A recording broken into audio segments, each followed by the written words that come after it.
From the Presidential Palace, Manila, Dateline Malacañang.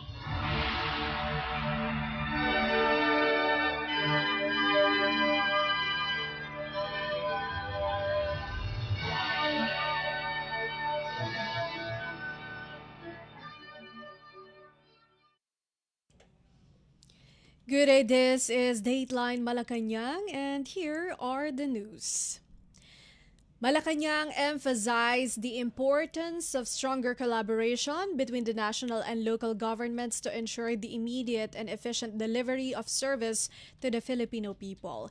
In a press briefing, Communications Undersecretary and Palace Press Officer Attorney Claire Castro defended the recent launching of an initiative aimed at elevating the national government support for all local government units or LGUs, saying the move was meant to ensure the prudent and efficient use of public funds.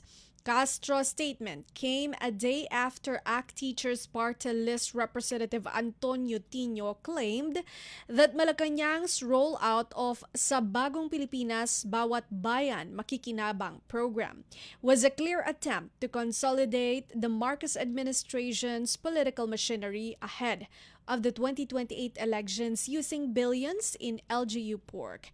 The program formally launched the record-breaking 57.87 billion pesos Local Government Support Fund, or LGSF, which was expanded to further bolster priority programs. Tino claimed that the LGSF, which he called LGU pork, will serve as a war chest to protect President Marcos against corruption allegations and consolidate support for the 2028 elections. Castro lamented that President Marcos' strategic approach to national development continues to earn criticism. She said critics should rather offer suggestions to address national issues instead of criticizing the government. Nakakalungkot na may mga tao na puro negatibo ang nasa isip. Kailangan po ng pagtutulungan ng national government at ng mga local government units para mas mabilis na maihatid ang serbisyo sa mga nasasakupan. Paano po ito magagawa? Kailangan ng pagtutulungan, kailangan ng pondo. Hindi naman po ibig sabihin na bibigyan ng pondo ang local government units ay ikukonsidera na ito na pork barrel. Kinakailangan po ng taong bayan ang tulong ng national at ng local governments. Puro paninira, pang-iintriga. Hindi po yan kailangan ng bayan ngayon. Suhestyon at hindi panunumbat ang sagot para maibsan ang problemang naranasan ng iba nating mga kababayan. Nakakalungkot na may mga tao na puro negatibo ang nasa isip. Kailangan po ng pagtutulungan ng national government at ng mga local government units para mas mabilis na maihatid ang serbisyo sa mga nasasakupan. Paano po ito magagawa? Kailangan ng pagtutulungan, kailangan ng pondo. Hindi naman po ibig sabihin na bibigyan ng pondo ang local government units ay ikukonsidera na ito na pork barrel. Kinakailangan po ng taong bayan ang tulong ng national at ng local governments. Puro paninira, pang-iintriga. Hindi po yan kailangan ng bayan ngayon. Suhestyon at hindi panunumbat ang sagot para maibsan ang problemang naranasan ng iba nating mga kababayan. Nakakalungkot na may mga... Under the 2026 General Appropriations Act, the LGSF was increased by 34.87 billion pesos, bringing the total allocation to 57.872 billion pesos, the highest in its history. Among the priority programs funded under the LGSF is the Rice Assistance Initiative that will provide over 5 million Filipino families with 60 kilos of rice annually, or 10 kilos per month for 6 months. The fund will also support the construction of hospitals and health stations, climate-resilient evacuation centers, farm-to-market roads, water systems, and electrification projects. Dateline Malacañang. Malacañang said Philippine President Ferdinand R. Marcos Jr. has directed concerned government agencies to ease congestion at the Manila South Harbor and Manila International Container Terminal or MICT. Communications Undersecretary and Palace Press Officer Attorney Claire Castro said the Malacañang already coordinated with the Bureau of Customs or BOC to discuss the reported congestion at Manila's major ports. Citing the BOC statement, Castro said port operations are usually smooth on weekdays, noting that port congestion usually happens just on weekends. She noted that the yard utilization levels in the Philippines remain below 90% as of February 19 based on BOC's data. She said the yard utilization rate at the Port of Manila is at 79.80%. Manila International Container Port 84.45%. Some major ports including Batangas at 49.6%, Subic 60%, Cebu 33%, and Davao 68.34%. She said there is currently no immediate need to halt the movement of containers, adding that port utilization continues to decrease. The BOC is implementing measures aimed at ensuring uninterrupted port operations, including the implementation of a customs administrative order on the accreditation of container yards. She said the BOC would also conduct regular quarterly meetings for coordination and assessment with international shipping lines and port stakeholders in preparation for months with typically high facility usage. Kung ano man po ang nagiging problema dito, port congestion, yan po ay pinapatutukan ng Pangulo. At dahil po dyan, nakausap po mismo natin ang pamunuan ng Bureau of Customs. At ang sabi po nila sa atin ay usually nagkakaroon ng port congestion kapag weekends. Pero pag weekdays ay nagiging maayos naman. Nagiging normal po ang flow. At ang ulat po nila sa atin ngayon, at aking babasahin, ang yard utilization levels sa Pilipinas ay nananatiling mababa sa 90% as of February 19 na nireport po ng Bureau of Customs. Sa Port of Manila, nasa 79.80%. Manila International Container Port, nasa 84.45%. Ilang major ports kabilang ang Batangas ay nasa 49.60%, Subic 60%, Cebu 33%, at Davao na nasa hanggang 68.34% lang. May kakayahan din pa rin po ang mga port operators na ipagpatuloy ang paglipat at pagproseso ng mga kargamento sa loob ng kanilang lugar. Wala pang agarang banta ng paghinto sa paggalaw ng mga container sa ngayon. Patuloy din po ang nabumababa ang port utilization. At ayon din po sa BOC, sinusulong ang mga agarang hakbang na madaliing maipatupad at nakatuon sa mas maagang pagkuha ng impormasyon, mas maayos na koordinasyon at kahandaan sa kapasidad upang matiyak ang tuloy-tuloy na operasyon. Kabilang sa mga hakbang ng Customs Administrative Order sa accreditation ng container yards.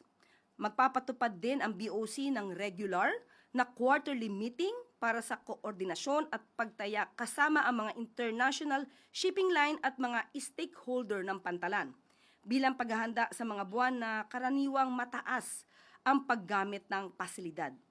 Suportado rin ng BOC ang infrastructure readiness initiatives, particular na ang investments sa mga karagdagang reefer facilities at complementary policy issuances. So nananatiling aktibo ang crisis management protocols ng BOC kung sakaling umabot sa critical level ang utilization rate. So yan po ang agaran nilang pagtugon sa sinasabing issue tungkol sa port congestion. Updated po ang Pangulo at dapat po lamang tugunan agad kung ano man ang nagkakaroon ng problema, mabilis ang pagtugon ng mga nasasabing ahensya. Undersecretary Palace Press Officer Attorney Claire Castro. Dateline Malacañang. Malacañang reiterated that the Department of Education or DepEd is resolving anomalies left by former Vice President Sara Duterte during her stint as agency head. Communications Undersecretary Palace Press Officer Attorney Claire Castro claimed Duterte's criticisms of the present administration's governance reflect flaws from her time in power. Castro mentioned incidents of ghost students, ghost vouchers, ghost food packs, ghost laptops, and ghost school materials that Duterte left unsolved and are now being addressed by Secretary Sani Angara. The palace source also said that the administration will follow due process in the upcoming impeachment hearings against Duterte, which are set for March 2 until March 4. Let us look who's talking. Ang sabi niya po, kinuha ko nga po yung transcript po na yan. Buti sana kung magaling lahat ang secretaries. Mukhang tumama naman po siya. Dahil siya, bilang sekretary ng DepEd, naitalaga siya ng Pangulo. Pinagtiwalaan siya ng Pangulo. Pero sa bandang huli, aamin pala ang Vice Presidente na siya ay walang kaalam-alam sa pagiging DepEd Secretary. So totoo po yan. Hindi po lahat ng sekretary na naiya talaga dahil sa tiwala ng Pangulo, sa paniniwala sa kanila, hindi pala talaga magaling. Doon pa lamang po sa mga ghost students, ghost vouchers, ghost food packs, ghost laptops, ghost school materials. Lahat ng multong ito ng Vice Presidente, nung siya ay DepEd Secretary, huwag niyang ipahid kay Pangulo. At ang mga kalat na ito ay ngayon niwanawalis at nililinis ni Senator or rather Secretary Sani Angara ng DepEd. Undersecretary, Palace Press Officer, Attorney Claire Castro. Dateline Malacañang. Malacañang called on law enforcement agencies to take appropriate steps against individuals behind a lousy script and repeated lies intended to taint Philippine President Ferdinand R. Marcos Jr.'s reputation. Communications Undersecretary Palace Press Officer Attorney Claire Castro was reacting to claims by lawyer Levi Baligod and a group of alleged former members of the Philippine Marine Corps that President Marcos was the mastermind behind the alleged flood control corruption schemes. In a press conference at Club Filipino in San Juan City, Baligod presented 18 former Marines who allegedly witnessed deliveries of up to 805 billion pesos worth of alleged kickbacks to politicians from anomalous flood control projects. Castro alluded that Malacañang knows the people behind the latest smear campaign against President Marcos. Asked if the palace has plans to file charges against fake news purveyors, Castro said it is the job of the National Bureau of Investigation or NBI, the Philippine National Police or PNP, and the Department of Justice or DOJ to act on the matter. Paulit-ulit na kasinungalingan laban sa Pangulo. Lousy script. Hindi pang award-winning. Hindi malinis. Alam mo na may kasinungalingan. So, sino ba ang nasa likod nito? Siguro dapat malaman nyo kung sino ba yung may-ari ng sasakyan na siyang sumundo sa kanila matapos ang press briefing or press con nila. So, ulit-ulit na kasinungalingan. Dapat nyo siguro malaman kung sino talaga. Alamin nyo muna. At baka kayo, I believe, hindi kayo magugulat. Same people. Nandiyan ang NBI, nandiyan ang PNP. Dapat malaman nila to, obligasyon nila na kasuhan ang mga nagpapakalat ng fake news. Dapat pa ba silang utusan? Hindi po. Obligasyon ng NBI, PNP, DOJ. Undersecretary, Palace Press Officer Attorney Claire Castro. Dateline Malacañang. Malacañang said Philippine President Ferdinand R. Marcos Jr.'s recent interactions with former Vice President and Naga City Mayor Leni Robredo and former Senator Manny Pacquiao is an example of leadership based on unity and public service. President Marcos and Robredo met in Naga City last Saturday to discuss flood control measures as part of the government's Plan Kontra Baha program. They met again in Malacañang for the Sa Bagong Pilipinas, Bawat Bayan Makikinabang event. On Tuesday, President Marcos joined a ceremony in recognition of Pacquiao's contributions to Philippine sports. President Marcos won against Robredo and Pacquiao in the 2022 presidential election.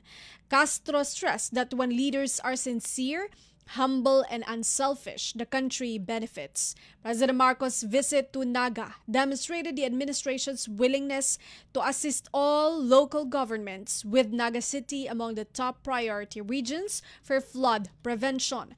Regarding political speculation ahead of the 2028 elections, Castro emphasized that the president is still focused on service. Castro also reiterated the president's message that the country's leader should understand economics and not emphasize politics.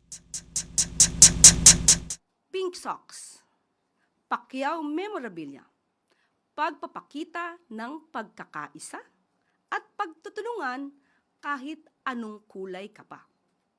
Sa pagkikita ni Pangulong Marcos Jr. at Mayor Leni Robredo sa Naga City at sa pagkilala sa ambag ni former Senator Manny Pacquiao sa larangan ng sports, ipinamalas ng tatlong leader na kahit naging magkakatunggali sila sa nakaraang eleksyon ay hindi ito magiging hadlang sa pagtutulungan at pagseserbisyo para sa bayan. Kapag ang isang leader ay tapat sa katotohanan, honest, mapagkumbaba at walang pansariling interes, tiyak na ang bayan ang uunlad. Sa kanyang pagbisita sa Naga City noong Sabado, ipinamalas ni Pangulong Marcos Jr. na handang tumulong ang administrasyon sa lahat ng lokal na pamahalaan. Isa ang Naga City at marami pang siyudad ang siyang tututukan ng pamahalaan para maibsan ang epekto ng pagtaas ng tubig sa pamamagitan ng Plan Kontra Baha. Sa wasto at buong pusong pagsisilbi sa bayan, maagang pamumulitika ay dapat iwasan. Undersecretary, Palace Press Officer Attorney Claire Castro. Dateline Malacañang. Malacañang said the Philippines will sustain its active engagement with the United States or U.S. to ensure that the two countries' long-standing trade and investment partnership remains stable and mutually beneficial. The statement came after U.S. President Donald Trump earlier raised the global import tariff to 15% from the 10% rate initially introduced following a Supreme Court ruling that struck down his previous trade policy.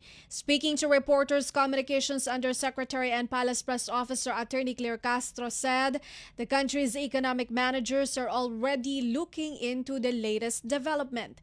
Castro said the Philippine government would continue to engage with the U.S. considering that it remains a major trading partner. Oo, isa po yan sa talagang sumambulat na balita sa atin. Kaya po, minabuti ko pong kausapin ang economic team at ito po ang kanilang tugon.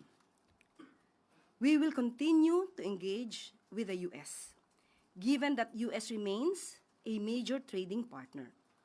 In the meantime, we will evaluate and monitor recent developments. Our goal is to ensure that our trade and investment relations with the U.S. remains stable and predictable. Yan po ang tugon ng economic team.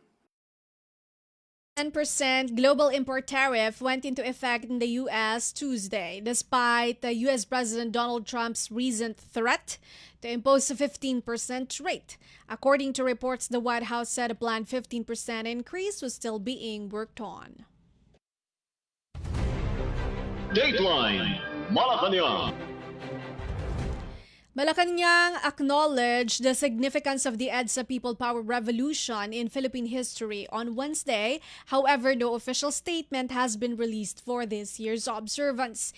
In a press briefing, Communications Undersecretary Palace Press Officer Attorney Claire Castro commended Filipinos' heroism and tenacity throughout the 1986 rebellion. It's part of the history. Hindi ito mabubura. Hindi mabubura kung anong naganap noon, ang katapangan ng mga Pilipino, ang pagtanggap sa pangyayari, hindi po yan mabubura sa history.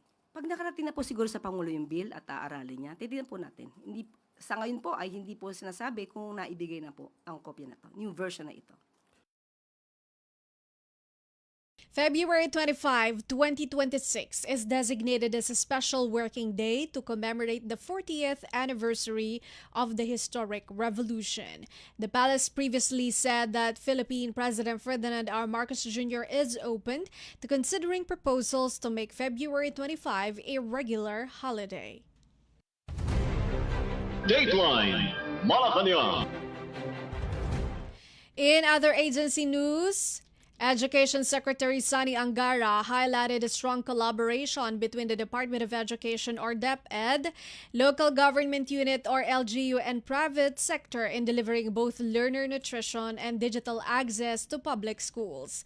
This as Angara and Valenzuela Mayor Wes Gatchalian personally distributed hot meals to learners of Malinta Elementary School as part of the School-Based Feeding Program or SBFP.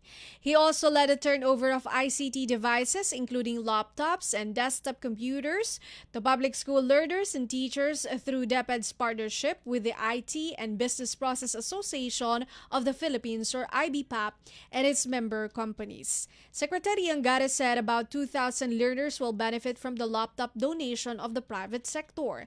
Mayor Gatchalian meanwhile lauded the DepEd's move as the donated ICT equipment will benefit learners, considering its sustained digitalization efforts in cooperation with private stakeholders. The IBPA provided the DepEd with 2,119 ICT units for distribution, which include 378 laptops and desktop computers from Shearwater Health Advisors Incorporated, Ascendion Digital Solutions, Philippines Incorporated, and EY Global Solutions. In a message, Secretary Angara said that although innovative equipment is crucial for digitalization, the role of educators, learners, and guardians remains more important. The SBFP, meanwhile, benefited 737 learners at the Malinta Elementary School alone. Overall, the SBFP covers about 14,269 learners in the entire schools division of Valenzuela, including those under the Universal Kindergarten Feeding Program and severely wasted learners from grades 2 to 6. Dateline Malacañang. The Department of Public Works and Highways, DPWH, has finished the upgrade of a much bigger drainage system along Araneta Avenue in Quezon City. DPWH Secretary Vince Dizon said the wider drainage would ease the flooding problems in the area during the rainy season and is part of the government's flood control campaign under Oplan Contra Baha.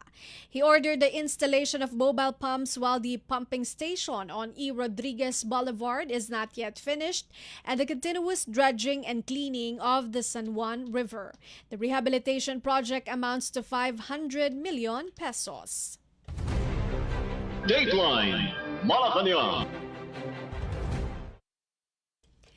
In related news, the head of the Manila International Airport Authority, or MIAA, MIA, said changes in the airline terminal assignment are crucial to decongest the Ninoy Aquino International Airport. MIA General Manager Eric Ines said the primary goal is to decongest the terminals. He said the airport operator targets the completion of the new Terminal 4 on the International Cargo Terminal by June 2026. Terminal 4 will be occupied by all domestic flights of AirAsia Philippines and half of the domestic flights of Cebu Pacific or CEB. The other half of CEB domestic flights will be stationed at Terminal 2, which also houses Philippine Airlines or PAL domestic flights. Ines said the plan is to gradually make the Terminal 3 exclusive for international flights, except for those of low-cost carriers or CEB and AirAsia. This will begin by March 29 when flights of Air China, Shenzhen Airlines, China Eastern, Vietnam Airlines, and Royal Brunei will operate at Terminal 3 from Terminal 1. Japan Airlines flights will transfer from Terminal 1 to Terminal 3 beginning April 1. From Terminal 3, flights of AirAsia will relocate at Terminal 1 by March 29. Meanwhile, Ines also noted that operator Nuna Ia Infracore will soon start building the Terminal 5 on the site of the demolished Philippine Village Hotel, but admitted that he does not know yet whether this terminal will be used for both domestic and international flights.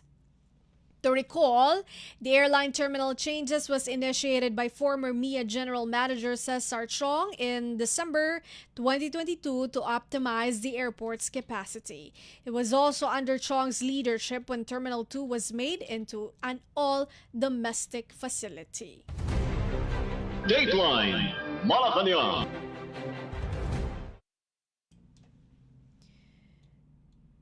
Finally, for Dateline Malacañang, the Department of Agrarian Reform, or DAR, is urging its personnel to prioritize real-life changing outcomes for farmers and agrarian reform beneficiaries, or ARBs, as it sets strategic goals for 2026 during the agency's 2025 performance review, which started on Tuesday in Negros Occidental. DAR said the 4-day gathering allowed officials nationwide to evaluate the agency's achievements, identify operational challenges, and refine strategies for stronger program delivery while addressing farmers' real concerns. In his message delivered by Undersecretary for Special Concerns, External Affairs and Communications Operations Office, or IACO, Rowena Nina Taduran, Agrarian Reform Secretary Conrado Estrella III called on DAR officials and personnel to remain grounded in their mission of genuine public service. DAR said the activity dubbed CY 2025 National Year-End Summative Assessment and CY 2026 Direction Setting Conference is part of the regular national monitoring of its key programs. Core initiatives under review included the Land Tenure Security Program, Agrarian Justice Delivery Program, Agrarian Reform Beneficiaries Development and Sustainability Program, and Foreign Assisted and Special Projects. Its support to operations units also presented priorities to ensure that programs remain aligned, accountable, and impactful. Estrella underscored that the assessment goes beyond compliance requirements, saying it is a vital opportunity to renew its commitment, strengthen discipline, and refocus efforts. Dateline Malacañang. That is all for today's Dateline Malacañang for Radyo Pilipinas World Service. This has been Bea Gaza-de Guzman. From the Presidential Palace, Manila. Dateline Malacañang.